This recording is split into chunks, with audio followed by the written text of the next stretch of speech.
ఏంటి అంటే హ్యూమన్స్కి డిఫరెంట్గా ఉంటారు, అంటే ఆలోచనకు తగ్గట్టుగా ఆర్జీవ్ గారు ఎంతైతే డిఫరెంట్గా ఉంటారో అలా గాయత్రి గారు కూడా చాలా డిఫరెంట్గా ఉంటారు.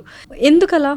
Why is that? అంటే డిఫరెంట్గా నేను ఫీల్ అవును అందరు అంటుంటారు, బట్ ఎందుకంటారా అని బాగా అబ్జర్వ్ చేస్తే నాకు అర్థమైంది ఏంటంటే, ఇప్పుడు ఆ న్యూరో డైవర్జెన్సీ, న్యూరోటిపికల్ అని 2 రకాల మనుషులు ఉంటారు.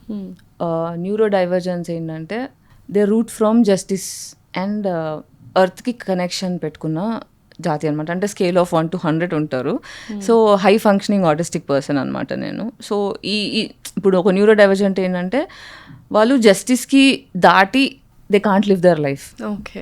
ఏం చేసినా మొరాలిటీ అనేది ఫస్ట్ బేసిక్గా love and morality are my basic core. సింపుల్గా అపరిచితుల్లో అంతే, ఆయన టైప్ అంతే. మొరాలిటీ, జస్టిస్, ఈ 2 చాలా, లవ్ ఈ చాలా ఇంపార్టెంట్ అనమాట.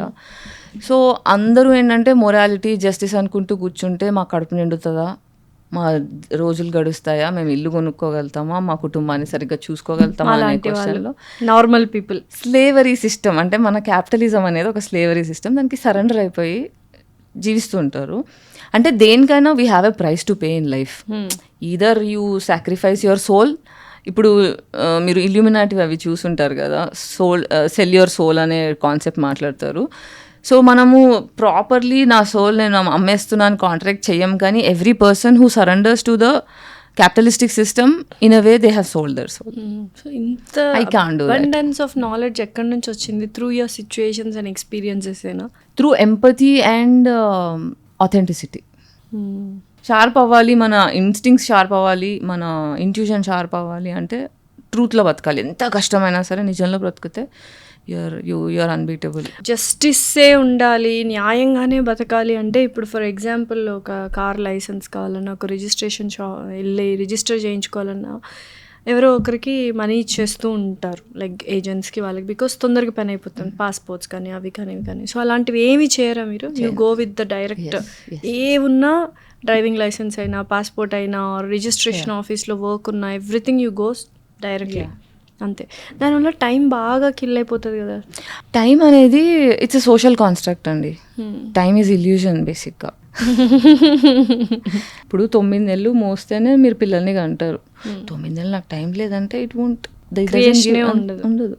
సన్ పొద్దున వస్తారు, రాత్రి వెళ్ళిపోతారు, నాకు టైం లేదు, నువ్వు నాకు టైం ఇంకా కావాలి, వర్క్ చాలా ఉంది, నువ్వు అప్పుడే 18 hours కాగానే, సారీ నీకు ఒక సైకిల్ కాగా నువ్వు వెళ్ళిపోతా, రాత్రికి వెళ్ళిపోతా అంటే అట్లా కుదరదు, నాకు సన్లైట్ కావాలంటే nature doesn't give a shit.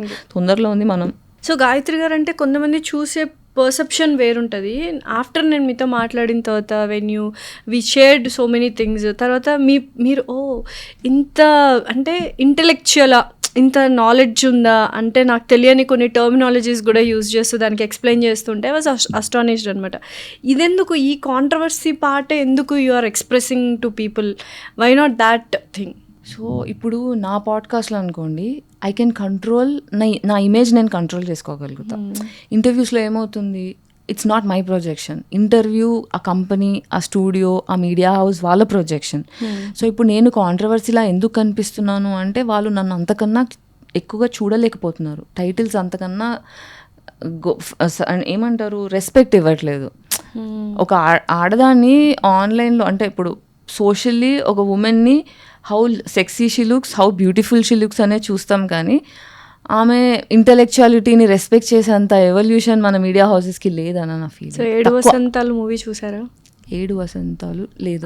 అందులో లైక్ ఒక డైలాగ్, ఫేమస్ డైలాగ్ ఉంటుంది, నా తెలివిని అందంతో పోల్చకు, అందం వల్ల ఇది వచ్చిందనుకో, నా టాలెంట్ని గుర్తించు, నా స్కిల్ని గుర్తించు, దానివల్ల నన్ను పొగిడితే నేను చాలా హ్యాపీగా ఫీల్ అవుతుంది ఒక అమ్మాయి అన్నట్టుగా. It was a wonderful movie అనమాట. సో ఆ కైండ్ ఆఫ్ థాట్స్ ఎక్కువగా కనిపిస్తున్నాయి.